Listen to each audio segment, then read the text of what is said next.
अस्सलाम वालेकुम स्टूडेंट्स, आज हमारा लेक्चर नंबर 18 है और आज के हमारे ऑब्जेक्टिव्स ये हैं कि सबसे पहले हम लास्ट लेक्चर की रिवीजन करेंगे और उन कॉन्सेप्ट्स को देखेंगे जो कि हमने लास्ट टाइम डिटेल से डिस्कस किया है और उसके बाद फिर हम उसको आगे प्रोसीड करेंगे।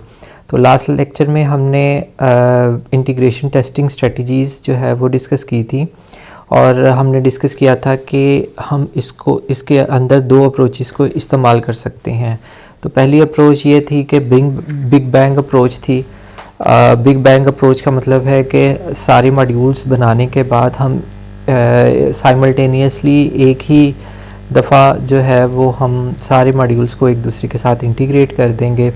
और दूसरी जो है हमारी अप्रोच थी कि इंक्रीमेंटल, कि हम पहले दो मॉड्यूल्स को जो है वो ऐड करेंगे, उसको टेस्ट करेंगे, फिर तीसरे को करेंगे, फिर इस तरह इंक्रीमेंटली 1 बाय 1 करके जो है वो हम इंटीग्रेशन करेंगे। फिर हमने इसमें दो ऐसी स्ट्रेटजीज़ और भी अवेलेबल हैं, जैसे टॉप डाउन इंटीग्रेशन है, बॉटम अप इंटीग्रेशन है। ये हमने इमेज की मदद से देखा था कि टॉप डाउन इंटीग्रेशन क्या है। इसमें जो ब्राउन कलर के जो आपको बॉक्सेस नज़र आ रहे हैं, तो इसका मतलब ये है कि ये मॉड्यूल्स जो हैं वो बने हुए हैं, कम्प्लीटली बने हुए हैं, जबकि ग्रीन मॉड्यूल्स जो हैं ये बने तो नहीं हुए, ये डमी मॉड्यूल्स हैं जिनको हमने स्टब्स बोला था। तो हमारे पास दो ऑप्शंस थी कि या तो पहले हमारा सॉफ्टवेयर सारा बन जाए फिर हम इसको टेस्ट करें, लेकिन हमारे पास एक और ऑप्शन भी होती है कि हम डमी मॉड्यूल्स इसमें ऐड कर देते हैं, क्योंकि एक्चुअल मॉड्यूल बनने में काफ़ी टाइम लगता है। तो इन डमी मॉड्यूल्स से हम जो है वो ये चीज़ें टेस्ट कर सकते हैं, यानी कि उन मॉड्यूल्स को जो है वो टेस्ट कर लेते हैं जो कि बने हुए हैं। और फिर जैसे जैसे हमारे नए मॉड्यूल्स बनते जाते हैं हम उसको इसके साथ इंटीग्रेट करते जाते हैं। तो ये हमारी टॉप डाउन अप्रोच थी। इसके अलावा हमने देखा था कि टॉप डाउन इंटीग्रेशन में कौन कौन से स्टेप्स इन्वॉल्व होते हैं। इसमें हमने दो चीज़ें डिस्कस की थी, एक हमारा डेप्थ फर्स्ट था और एक हमारा ब्रेथ फर्स्ट था, और इसके हमने एडवांटेजेस और डिसएडवांटेजेस भी जो है वो हमने डिस्कस किए थे। फिर हमने देखा था कि बॉटम अप अप्रोच है, क्योंकि टॉप डाउन अप्रोच में तो हमारी डाटा का जो फ़्लो होता है वो टॉप से डाउन होता है, लेकिन इसमें हमने ये एडवांटेज देखा था कि हम टॉप डाउन अगर आपका डाटा फ़्लो है तो हम उसको टेस्ट कर लेते हैं, तो वो तो एडवांटेज हो गया। लेकिन अगर आपका डाटा का फ़्लो बॉटम टू टॉप है तो फिर टॉप डाउन अप्रोच में ये पॉसिबल नहीं होता कि आप उस डाटे को जो है वो टेस्ट कर लें जो कि बॉटम से अप की तरफ जा रहा है। तो उसकी हमने एक एग्ज़ाम्पल ली थी कि फॉर एग्ज़ाम्पल अगर ए मॉड्यूल जो है वो अगर प्रिंट की कमांड भेजता है और ई जो है वो उसको प्रिंट करता है, और ई मॉड्यूल फिर एक मैसेज प्रिंट करवाता है, यानी कि अलर्ट का मैसेज प्रिंट करवाता है। अगर एरर आ जाता है या हमारा प्रिंट जो है वो उसकी कमांड एग्जीक्यूट हो जाती है, तो वो ए को एक मैसेज भेजता है। तो अब ये जो ई है, ए को जब मैसेज भेजेगा तो ये बॉटम से अप जो है वो हमारे पास एक मैसेज आएगा। तो उस सूरत में टॉप डाउन अप्रोच की सूरत में ये चीज़ें प्रिंट नहीं हो सकती, लेकिन बॉटम अप में तो ये चीज़ें जो है वो आसानी से हो जाएंगी। तो बॉटम अप अप्रोच हमने इस तरीके से डिटेल से डिस्कस किया था। इसके अलावा हमने इसके एडवांटेजेस भी देखे थे, इसके डिसएडवांटेजेस भी देखे थे। इसके अलावा हमने एक और अप्रोच को देखा था जो कि हाइब्रिड अप्रोच थी, जो कि कम्बिनेशन था बॉटम अप और टॉप डाउन अप्रोच का, यानी कि दोनों के जो बेनिफिट्स हैं उनको मिला के हमने एक और टेस्टिंग स्ट्रेटजी जो है वो हमने कर ली थी, जिसको हम कहते हैं सैंडविच टेस्टिंग। इसके अलावा एक और स्ट्रेटजी होती है जिसको हम कहते हैं रिग्रेशन टेस्टिंग। और रिग्रेशन टेस्टिंग ऐसी टेस्टिंग होती है जिसमें जैसे जैसे हम मॉड्यूल्स ऐड करते जाते हैं हमारे सिस्टम में, यानी कि हमारे सॉफ्टवेयर में, तो हमारे सॉफ्टवेयर का बिहेवियर चेंज होता रहता है। यानी कि अगर दो मॉड्यूल्स काम कर रहे हैं तो अगर तीसरा मॉड्यूल आ जाता है तो फंक्शनैलिटी बढ़ जाती है, हमारे सॉफ्टवेयर की कॉम्प्लेक्सिटी बढ़ जाती है, एरर के ज़्यादा चांसेस हो जाते हैं। हो सकता है कि पहले 2 मॉड्यूल्स जो आपस में मिलके काम कर रहे थे, तो तीसरे मॉड्यूल के आने की वजह से वो शायद डिस्टर्ब हो जाएं या कई फंक्शनैलिटीज़ वो प्रॉपर ना हो सकें। तो इसलिए फिर हमें रिग्रेशन टेस्टिंग की ज़रूरत पड़ती है कि हर मॉड्यूल के साथ जब दूसरा मॉड्यूल अटैच होता है तो फिर हम वही जो टेस्ट केसेस होते हैं उसकी री एग्जीक्यूशन करते हैं, ताकि हम इंश्योर कर लें कि हमारा सिस्टम जो है वो स्टेबल है। आज के जो हमारे ऑब्जेक्टिव्स हैं उसमें हम देखेंगे कि हाई ऑर्डर टेस्टिंग क्या है। तो हाई ऑर्डर टेस्टिंग में सबसे पहले आ जाती है वैलिडेशन टेस्टिंग। वैलिडेशन टेस्टिंग का मतलब है कि हम कस्टमर्स को बिठा लेते हैं और कस्टमर जो है वो या एंड यूज़र जो होता है वो आपके सिस्टम को देखता जाता है, आपके सॉफ्टवेयर को देखता जाता है और वो इंश्योर करता है कि जो उसकी रिक्वायरमेंट्स हैं उसके मुताबिक ही सॉफ्टवेयर बना है। और अगर वो उसके मुताबिक सॉफ्टवेयर नहीं बना होता तो वो फौरी तौर पर बताता है, या एरर्स अगर आते हैं तो वो बताता है कि ये फंक्शनैलिटी करने से ये एरर आ रहे हैं, तो फौरी तौर पे उसको फिर डीबग किया जाता है। फिर हमारे पास अल्फ़ा और बीटा टेस्टिंग होती है और सिस्टम टेस्टिंग होती है। अल्फ़ा और बीटा टेस्टिंग के लिए मैं आपको एक इमेज की मदद से जो है वो एक्सप्लेन कर देता हूँ। ये हमारी अल्फ़ा टेस्टिंग है। अल्फ़ा टेस्टिंग क्या होती है कि एक सॉफ्टवेयर डेवलपर जो होता है वो क्या करता है कि जिस इन्वायरमेंट में वो काम कर रहा है, इन्वायरमेंट का मतलब है कि उसके पास एक लैपटॉप है जो कि उसमें जो है उसका जो प्रोसेसर है वो भी बहुत अच्छा है, और उसके पास विंडो 10 इंस्टॉल है और इंटरनेट की फैसिलिटी भी अवेलेबल है और वो ख़ुद भी स्किल्ड पर्सन है। तो ये एडवांटेजेस हैं। उसके साथ जो है वो क्या करता है, अपने प्रोग्राम को टेस्ट करता है। और बीटा टेस्टिंग इससे टोटली डिफरेंट होती है। बीटा टेस्टिंग ये होती है कि डेवलपर जो होता है वो कस्टमर के एनवायरनमेंट में उस सॉफ्टवेयर को इंस्टॉल करता है जो उसने बनाया है। अब कस्टमर का एनवायरनमेंट क्या है, कस्टमर स्किल्ड पर्सन नहीं है और उसके पास विंडो 8 है या विंडो 7 पे बैठा है या वो विंडो XP पे बैठा हुआ है। उसके पास जो कंप्यूटर है वो भी कोई इतना अच्छा कंप्यूटर नहीं है और उसके रिसोर्सेज भी कोई इतने अच्छे नहीं हैं। अब वो खुद भी स्किल्ड पर्सन नहीं है। तो एक्चुअल आपका जब सॉफ्टवेयर उसके इन्वायरमेंट में इंस्टॉल होता है तो तब जाके उसको प्रॉपर रिव्यू किया जाता है, क्योंकि एक जो चीज़ है वो डेवलपर एंड के ऊपर तो विंडो 10 के ऊपर तो वो बहुत अच्छी चल रही है, लेकिन ज़रूरी नहीं है कि वही चीज़ जो है वो विंडो 8 पे भी बहुत अच्छे तरीके से चले या विंडो विस्टा के ऊपर भी बहुत अच्छे तरीके से चले। तो इस तरीके से हम अल्फ़ा और बीटा टेस्टिंग करते हैं।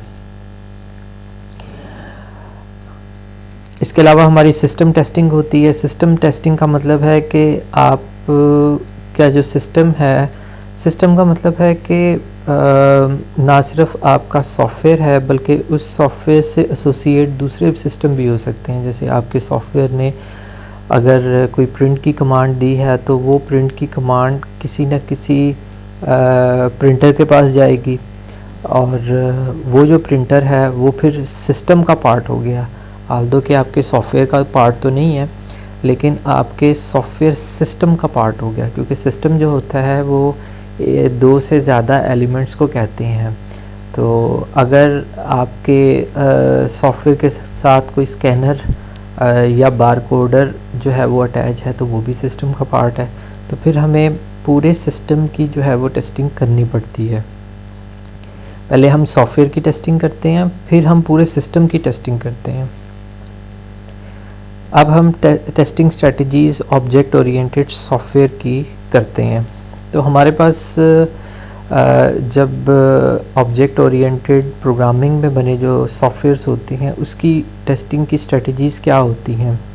अगेन जब हम ऑब्जेक्ट ओरिएंटेड की बात करेंगे तो हम क्लासेस की बात करेंगे, हम ऑब्जेक्ट्स की बात करेंगे। और अगर आपको क्लासेस का नहीं पता तो फिर सबसे पहले आपको क्लासेस जो है उसकी क्लैरिटी होनी चाहिए कि क्लास क्या होती है, ऑब्जेक्ट्स क्या होते हैं, और क्लासेस के अंदर जो ऑब्जेक्ट्स होते हैं वो किस तरीके से जो है वो काम करते हैं, वो ऑपरेशंस यानी कि मेथड्स को किस तरीके से जो है वो उसके साथ मिलके कोई टास्क परफॉर्म करते हैं, पैरामीटर्स क्या होते हैं, पैरामीटर्स के थ्रू किस तरीके से वैल्यू पास होती है। तो इन कॉन्सेप्ट्स का आना ज़रूरी है, और अगर आप इन कॉन्सेप्ट्स को अच्छे तरीके से अंडरस्टैंड करते हैं तो अभी ये जो टॉपिक है हमारा ऑब्जेक्ट ओरिएंटेड सॉफ्टवेयर की जो टेस्टिंग स्ट्रेटजीज़ है उसको अंडरस्टैंड करना आपके लिए बहुत आसान हो जाएगा।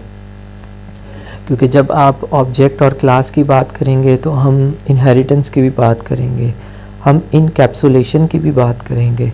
तो ये सारी चीज़ें मिल के जो है वो ऑब्जेक्ट ओरिएंटेड सॉफ्टवेयर की टेस्टिंग स्ट्रेटजीज़ जो है वो डिफ़ाइन करती हैं।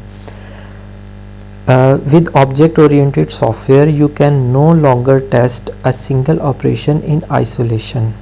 तो ये एक कन्वेंशनल थिंकिंग है कि आप आइसोलेट होके किसी भी ऑपरेशन को परफॉर्म नहीं कर सकते।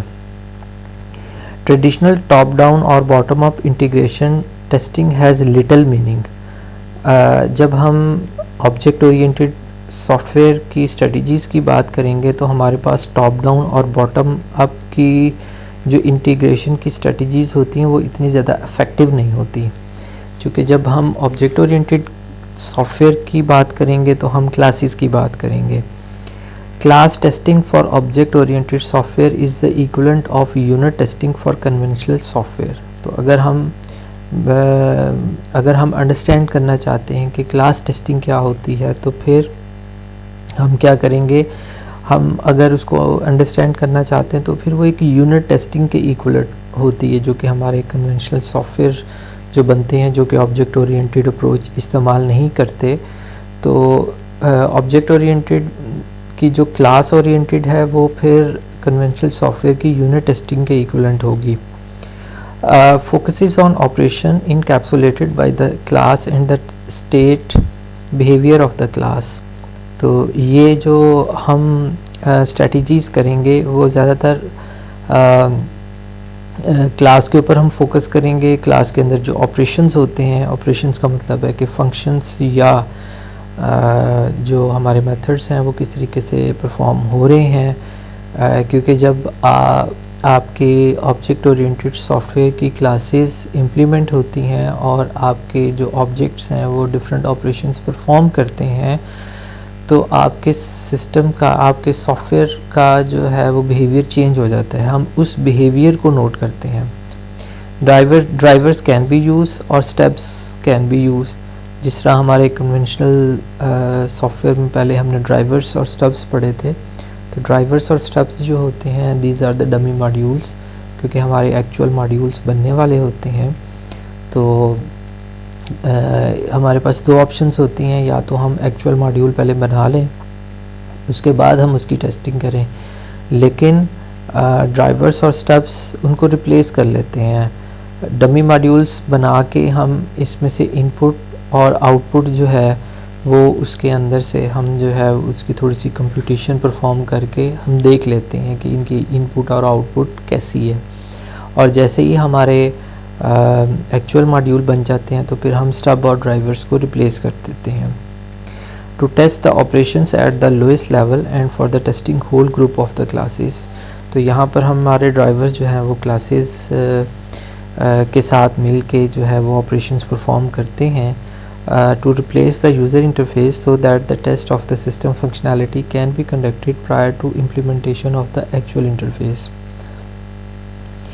अब ऐसा सॉफ्टवेयर है जो कि अभी उसकी ग्राफिकल यूज़र इंटरफेस बनना है, और जब ग्राफिकल यूज़र इंटरफेस बनेगा तो यूज़र उसमें से इनपुट देगा, फिर हम सॉफ्टवेयर के बिहेवियर को चेक करेंगे, उसकी आउटपुट आएगी।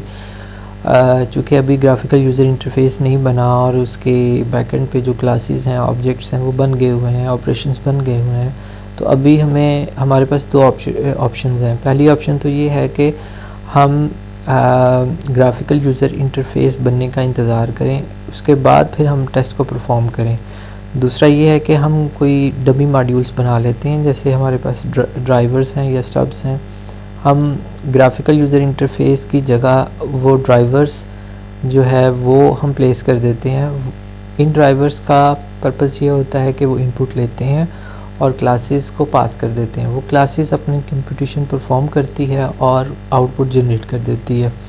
इससे ये होता है कि हमें हमारे जो क्लासेस हैं उसके ऑपरेशंस का जो है वो इनपुट के थ्रू हमें पता लग जाता है, और जैसे ही हमारा ग्राफिकल यूज़र इंटरफेस बन जाता है तो फिर हम ड्राइवर्स या स्टेप्स को उसमें से ओमिट कर देते हैं, यानी कि रिमूव कर देते हैं। Steps can be use in situation in which the collaboration between the classes is required but one or more of the collaborating classes has not yet been fully implemented। तो stubs हम कब इस्तेमाल करेंगे? Basically stubs जो होते हैं वो coordinate करते हैं, मतलब सबऑर्डिनेट होते हैं, और अगर एक क्लास के नीचे अगर दो और क्लासेस हैं जो सबऑर्डिनेट कर रही हैं और वो भी बनी नहीं हुई, तो उसकी जगह हम स्टब्स को इस्तेमाल करके हम अपने सॉफ्टवेयर की फंक्शनैलिटी को जो है वो चेक कर लेते हैं। Two different object oriented testing strategies, इसमें भी दो स्ट्रेटजीज़ होती हैं, एक थ्रेड बेस होती है और एक यूज़ बेस्ड टेस्टिंग होती है। थ्रेड बेस को हम देख लेते हैं। Integrates this set of classes required to respond to one input और event for the system. Each thread is integrated and tested individually. होता ये है कि जब एक या एक से ज़्यादा क्लासेस मिलके अगर कोई आउटपुट जनरेट कर रही हैं तो एक क्लास बन गई है, तभी दूसरी क्लास बननी है, तो फिर क्या करेंगे कि हम एक थ्रेड बना लेंगे, एक डमी मॉड्यूल बना लेंगे जो उस क्लास के साथ मिलके एक आउटपुट जनरेट कर देगा। तो इस तरीके से हमें उस क्लास की जो है वो फंक्शनैलिटी का पता लग जाता है, और हम फिर इस सूरत में रिग्रेशन टेस्टिंग परफॉर्म करेंगे, क्योंकि जैसे जैसे हम थ्रेड्स को उसमें से रिमूव करते जाएंगे और एक्चुअल क्लासेस को इम्प्लीमेंट करते जाएंगे तो सिस्टम का बिहेवियर चेंज होता जाएगा, और जितने थ्रेड्स हम रिमूव करते जाएंगे वन बाय वन करके, तो फिर हम रिग्रेशन टेस्टिंग जो है वो परफॉर्म करते जाएंगे। एक है जी use based testing. First test the independent classes that use very few if any server classes, then the next layer of the classes called dependent classes are integrated. This sequence of testing layer of dependent classes continues until the entire system is constructed। तो use based testing जो है ये एक ऐसी strategy है जिसके ऊपर मैं ख़ुद भी फुली तौर पर कन्विंस्ड हूँ। हमारे पास दो टाइप की क्लासेस हैं, एक हमारे पास इंडिपेंडेंट क्लास है और एक हमारे पास डिपेंडेंट क्लासेस हैं। फॉर एग्ज़ाम्पल हमारे पास जो इंडिपेंडेंट क्लासेस हैं, उसका मतलब इंडिपेंडेंट क्लास का मतलब है कि वो जो क्लास है वो किसी दूसरी क्लास के ऊपर डिपेंडेंट नहीं है। वो एक ऐसी इंडिपेंडेंट क्लास है जो इनपुट लेती है और आउटपुट भी जनरेट कर देती है। तो हम क्या करेंगे कि सबसे पहले उन क्लासेस की टेस्टिंग कर लेंगे जिनकी जो है वो डिपेंडेंसी नहीं है दूसरी क्लासेस के ऊपर, और फिर हम उन क्लासेस को देखेंगे जिनकी एक दूसरे के साथ डिपेंडेंसी है। For example class A, B और सी ये तीनों मिलके एक मॉड्यूल बनाती हैं, और ये तीनों डिपेंडेंट हैं एक दूसरे के ऊपर, और ये तीनों मिलेंगी तभी इनपुट और आउटपुट होगी। तो सबसे पहले हम इंडिपेंडेंट क्लासेस करेंगे, फिर हम डिपेंडेंट क्लासेस की टेस्टिंग करेंगे। ये हमारी वैलिडेशन टेस्टिंग है। इसका बैकग्राउंड हम देख लेते हैं वैलिडेशन टेस्टिंग का। वैलिडेशन बेसिकली आपका एंड यूज़र ही करता है। इसमें मैंने एक इम्पॉर्टेंट एग्जांपल आपको पहले भी दी थी वैलिडेशन में। तो वेरिफिकेशन और वैलिडेशन में फ़र्क होता है। वेरिफिकेशन का मतलब है आपने अपने सॉफ्टवेयर को आपके पास जो डॉक्यूमेंट है उसके मुताबिक मैच करके जो है उसको जब हम वेरीफाई करते हैं तो उसको हम वेरीफाइंग टेस्टिंग स्ट्रेटजी कहते हैं। लेकिन इसमें क्वेश्चन ये है कि अगर आपका डॉक्यूमेंट ही गलत है, उसमें मिस्टेक है, तो आपका सॉफ्टवेयर तो वेरीफाई हो जाएगा क्योंकि वो डॉक्यूमेंट्स के मुताबिक उसको जो है देखा जाएगा।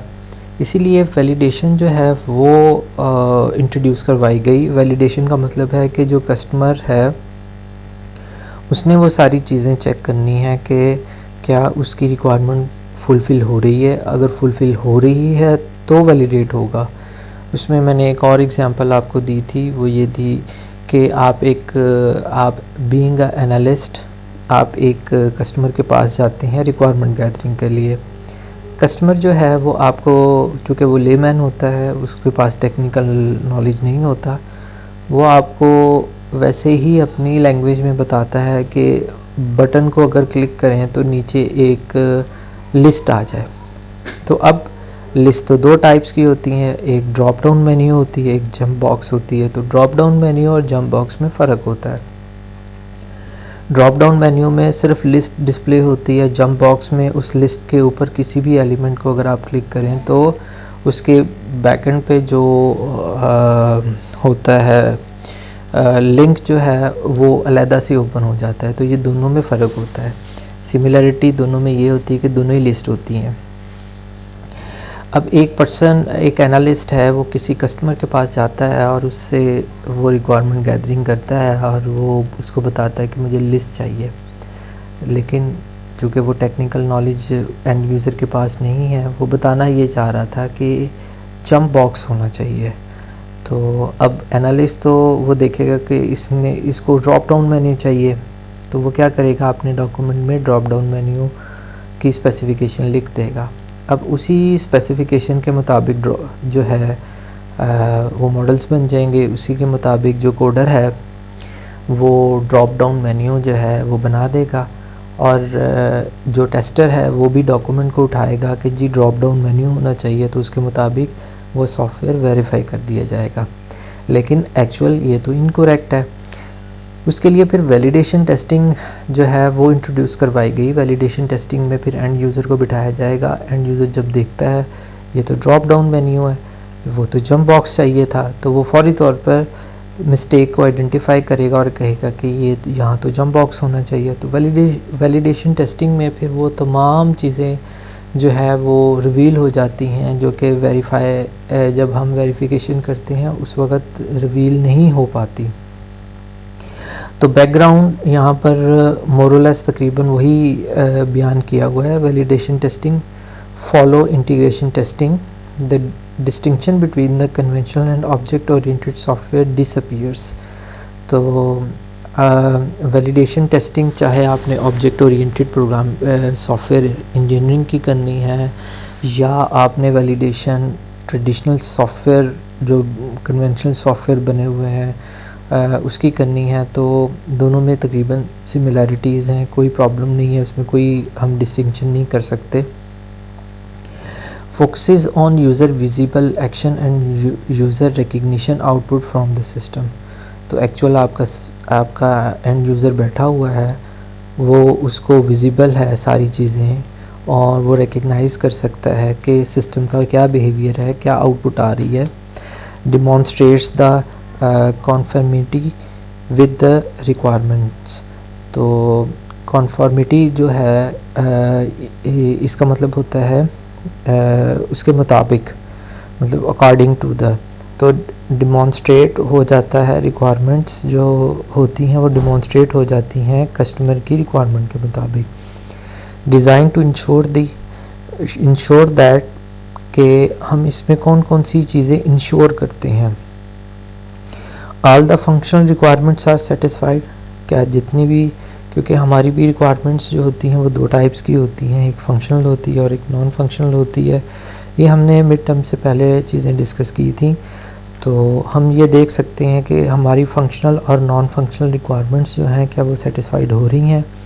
All the behaviour characteristics are achieved, कि जो सिस्टम का बिहेवियर है क्या वो वैसे ही है जैसे हमने सोचा था। All the performance requirements are attained, कि क्या जितनी भी परफॉर्मेंस सिस्टम की है जो हम ये चाहते थे, क्या हम सारे ऑब्जेक्टिव्स को अचीव कर पाए हैं। डॉक्यूमेंटेशन इज़ करेक्टेड, कि क्या डॉक्यूमेंट जो है वो हमारा करेक्ट है। Usability and other requirements are met, usability का मतलब है कि वो किस तरीके से आसानी से उसको यूज़ कर सकता है।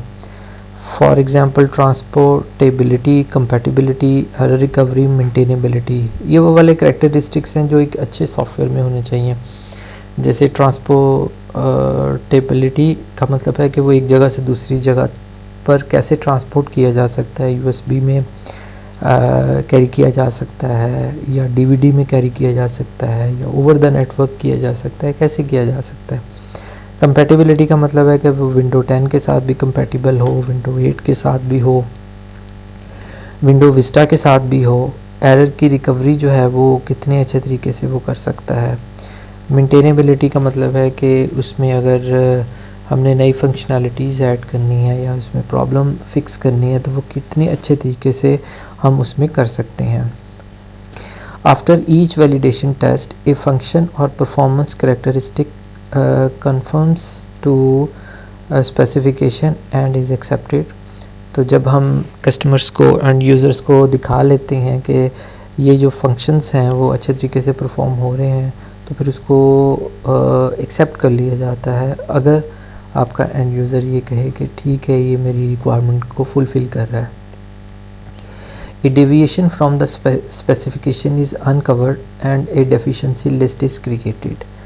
तो जब एंड यूज़र के को पता लगता है कि जी मैंने तो जंप बॉक्स किया कहा था तो हमारी एक डेफिशिएंसी आ गई, इसमें हम डेविएट कर गए, हमारी स्पेसिफिकेशन जो हमने फाइंड आउट की थी उसमें एरर आ गया है, हम फौरी तौर पे उसको सही करेंगे। A configuration review or audit ensure that all the elements of the software configuration have been properly developed, cataloged and have the necessary detail for entering the support phase of the software life cycle। Background में ये भी चीज़ें होती हैं कि जब आप एक सॉफ्टवेयर को बनाते हैं तो आपको उसकी कॉन्फ़िगरेशन के किस तरीके से आपने उसको ऑपरेटिंग सिस्टम के ऊपर कॉन्फ़िगर करना है, उसकी एक पूरी कैटलॉग बनाते हैं, उसकी आप डॉक्यूमेंटेशन करते हैं, उसके इमेजेस होते हैं, उसमें आप बताते हैं एरो की मदद से। जैसे आप कोई प्रोडक्ट इलेक्ट्रॉनिक प्रोडक्ट जब आप बाज़ार से परचेज़ करने हैं तो उसकी छोटी सी कॉपी होती है, इसको कैटलॉग बोलते हैं, जिसमें इमेजेस की मदद से आपको एक्सप्लेन किया जाता है कि कौन सी चीज़ किधर अवेलेबल है और उसकी क्या फंक्शनैलिटीज़ हैं। तो जब आपने अपने सॉफ्टवेयर को डिलीवर करना है तो आपको ये चीज़ें जो है वो भी इसके साथ डिलीवर करनी पड़ती हैं। इसको कहते हैं सपोर्ट फेज़, कि आपने प्रोडक्ट डिलीवर कर दी, अब कस्टमर जो है एंड यूज़र आईटी पर्सनल्स नहीं होते, वो उनके पास वो वाला नॉलेज नहीं होता जो कि आपके पास नॉलेज है बीइंग आईटी पर्सनल्स। तो वो फिर क्या करेंगे, उस कैटलॉग की मदद से, उस बुक की मदद से वो उसको अंडरस्टैंड कर सकते हैं। ये भी हमने डिस्कस किया है इस इमेज की मदद से। Validation succeeds when the software under the test function in a manner that can reasonably be expected by the customer. तो आपकी वैलिडेशन टेस्टिंग उस वक़्त जो है वो सक्सीड हो जाती है, कामयाब हो जाती है, जब आपका कस्टमर कहता है ठीक है मैंने वही प्रोडक्ट जो है वो देखी है जो कि मुझे चाहिए। Validation is achieve through a series of black box test. अब यहाँ पर ब्लैक बॉक्स का वर्ड आया है। ब्लैक बॉक्स का मतलब होता है कि एक ऐसा बॉक्स जो अंदर से ब्लैक होता है, यानी कि नज़र नहीं आता, और ऊपर उसका इंटरफेस नज़र आता है। तो हमारे भी ऐसे टेस्ट हैं जो कि इंटरफेस के होते हैं, आपकी इंटरफेस टेस्टिंग होती है। नेक्स्ट चैप्टर में हम ब्लैक बॉक्स और वाइट बॉक्स टेस्टिंग भी डिटेल से देखेंगे। वहाँ से आपको काफ़ी अंडरस्टैंडिंग हो जाएगी कि ब्लैक बॉक्स टेस्टिंग क्या होती है और वाइट बॉक्स टेस्टिंग क्या होती है। ब्लैक बॉक्स टेस्टिंग का मतलब है कि आपके सॉफ्टवेयर के इंटरफेस को टेस्ट किया जाता है। जैसे आपके सॉफ्टवेयर में इनपुट करके उसकी आउटपुट जनरेट कैसे होती है उसको देख लेते हैं, लेकिन उसके अंदर जो क्लासेस हैं, ऑब्जेक्ट्स हैं या दूसरे प्रोसीजर्स हैं कैसे काम कर रहे हैं, तो वो ब्लैक बॉक्स टेस्टिंग में नहीं आते, वो वाइट बॉक्स टेस्टिंग में आते हैं। The test plan should outline the classes of test to be conducted and define specific test cases that will be used in an attempt to uncover the errors in conformity with the requirements। तो इस plan में क्या किया जाता है, हम ऐसे test design करते हैं जो कि इंटरफेस को जो है वो टेस्ट करते हैं, और हम इनपुट और आउटपुट के मुताबिक उसको देख लेते हैं कि ये हमारी रिक्वायरमेंट को फुलफ़िल कर रहा है कि नहीं कर रहा। डेविएशंस और errors discovered at this stage in a project can really be corrected prior to the scheduled delivery। तो अगर इस सूरत में हमारे पास एरर्स आ जाएं तो हमारे लिए काफ़ी मुश्किल हो जाता है कि हम जो है प्रोडक्ट की डिलीवरी से पहले इन एरर्स को फिक्स करें, क्योंकि अगर एरर्स ज़्यादा होते हैं तो आपके लिए एक तो आपका जो सॉफ्टवेयर की डिलीवरी की का जो स्केड्यूल है वो डिले हो जाता है। दूसरा ये होता है कि आपके प्रोजेक्ट की कॉस्ट भी बढ़ जाती है, क्योंकि ज़ाहिर है आपने इसको फिक्स भी करना होता है। ये हमने इमेज की मदद से देखा था कि अल्फ़ा एंड बीटा टेस्टिंग जो है वो किस तरीके से परफॉर्म होती है। अल्फ़ा टेस्टिंग जो होती है वो बेसिकली हमारे पास conducted at the developer side by end users. तो क्या होता है कि डेवलपर्स जो होते हैं वो अपने इन्वायरमेंट में उसको जो है इंस्टॉल करते हैं उसी प्रोडक्ट को, और कस्टमर्स को इनवाइट करते हैं, वो उसके इन्वायरमेंट में आके टेस्ट कर लेते हैं। Software is used in a natural setting with developers watching intentionally. Software जो है वो उसी इन्वायरमेंट में जो है वो इंस्टॉल हुआ होता है, वो उसका नेचुरल इन्वायरमेंट होता है जिसमें वो काम कर रहा होता है। तो इंटेंशनली जो है उसको ये सारी चीज़ें की जाती हैं। Testing is conducted in a controlled environment. Controlled environment वो होता है जिसमें हम अपनी चीज़ों को अपने मुताबिक जो है वो सेटल डाउन करते हैं। अच्छा कंप्यूटर होता है, लैपटॉप भी हमारा अच्छा होता है, हार्डवेयर भी अच्छा होता है, उसके साथ प्रिंटर भी अच्छा होता है, उसके अंदर ऑपरेटिंग सिस्टम भी अच्छा होता है। तो ये हमारा कंट्रोल्ड इन्वायरमेंट होता है अल्फ़ा टेस्टिंग में। बीटा टेस्टिंग में सिचुएशन डिफरेंट होती है, conducted at the end user site. तो क्या किया जाता है कि जो आपका एंड यूज़र है जिस इन्वायरमेंट में बैठा है वहाँ पर आप अपने सॉफ्टवेयर को इंस्टॉल करते हैं। Developer is generally not present. तो उस वक़्त जो कोडर होता है जिसने ये डेवलप किया होता है वो वहाँ पर प्रेजेंट नहीं होता, क्योंकि हमने शुरू में डिस्कस किया था कि एक डिबेट होती है कि जी सिस्टम को, आपके सॉफ्टवेयर को कौन टेस्ट करे। नॉर्मली हम सजेस्ट करते हैं कि इंडिपेंडेंट पर्सन जिसने ये सॉफ्टवेयर नहीं बनाया हुआ वो इसको टेस्ट करे, क्योंकि वो अच्छे तरीके से एरर्स को रिवील कर देता है।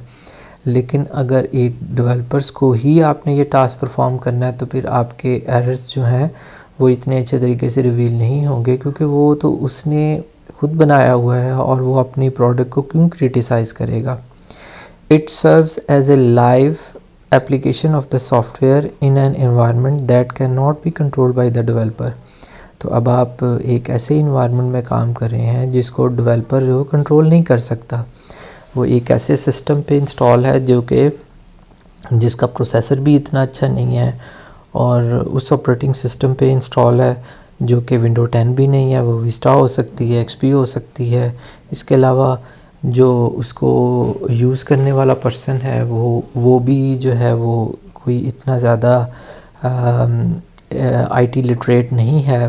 The end user records all the problems that are encountered and report these to the developers at regular intervals.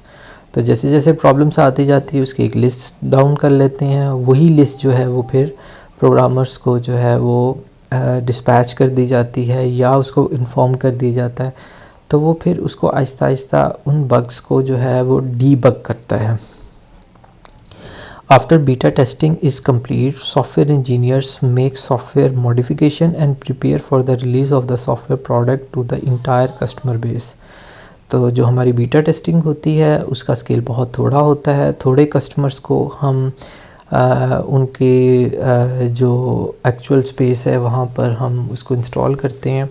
तो जैसे ही हमारे मोस्ट इम्पॉर्टेंट जो प्रॉब्लम्स आइडेंटिफाई हो जाती हैं उसको फिर हम फिक्स करते हैं। फिक्स करने के बाद हम इंश्योर कर लेते हैं कि मिनिमम जो हमारी टेस्टिंग है, जो मिनिमम हमारे एरर्स हैं जो कि जो एरर्स जो है वो एक्सेप्टेबल नहीं है उनको फ़िक्स किया जाता है। फिर उसको मैथ्स लेवल पे जो है वो इंट्रोड्यूस करवाया जाता है।